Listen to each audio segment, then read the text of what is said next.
Hello, welcome to the Clean Tent tutorial, the gowning tutorial. So, we'll start over here. This is the main table for getting into the Clean Tent. This is where we keep all of our general supplies. So the very first thing you're going to want to do is put on a pair of gloves. We have all the different sizes. Choose which one works best for you.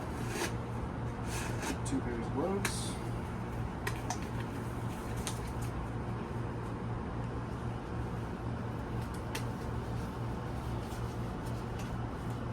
Okay. At this point, if you have anything that you need to bring into the clean tent, it should be sitting here. You can use the isopropyl and the air in order to clean it off, and then afterwards you can put it into the clean area of the table. Do your best not to put anything on the clean area before it's been cleaned, so it stays clean. We also have a clean tent logbook, so before you go into the clean tent, make sure you sign in, put down your sub-team, anything you're bringing into the clean tent or out of the clean tent, your name, the date, and the time. Awesome. Okay, the next step is we're going to put on our foot covers.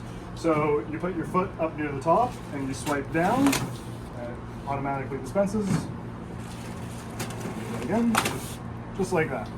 One thing I'll mention is that if you see that the tabs on this have gone red, that means it's almost out of foot covers, and you should take a look at the resupply area to put another set of foot covers in for the next people who are using the tent. All right, now we can go into the vestibule. Go on. So, inside here we do the final steps of gowning. The first thing we're going to want to do is take one of these coats, whichever size fits you. There's a bunch of different sizes. Take it off. Now, one thing to keep in mind, because this is a radiation lab, you need to keep the TLD on the outside, so reclip your TLD.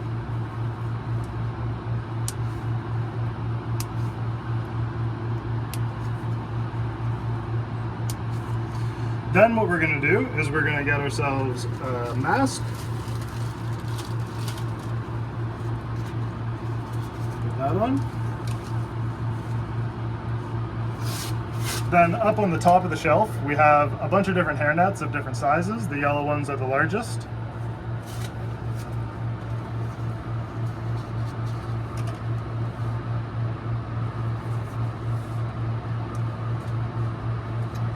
Okay, so that's all of our coverings that we put on.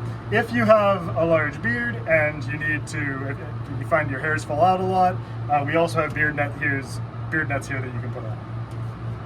Okay. 2 more steps. Next, we're going to go into down here where we have our ESD straps. So you're going to put the ESD strap onto your wrist, grab this tab, pull the wrist strap tight, and then push down the lock. Make sure that the wrist strap is in contact with your skin and not on the glove or on the jacket. Now, it's important to test your wrist strap to make sure that it's connected properly. So over here, we have our tester. So you'll plug your wrist strap in. For this, you need skin contact. So I like to pull my thumb out and press. It'll say okay. If it doesn't say okay, there's something wrong with your wrist strap. Plug back on. Sometimes it can be hard to get your gloves back on. We do have extra gloves inside the vestibule as well, in case you want to change your gloves at that point. Okay, then the last step before getting in is we have this sticky mat. So we're going to get on it, take at least 3 sets of steps, and at that point, you're clean and ready to enter.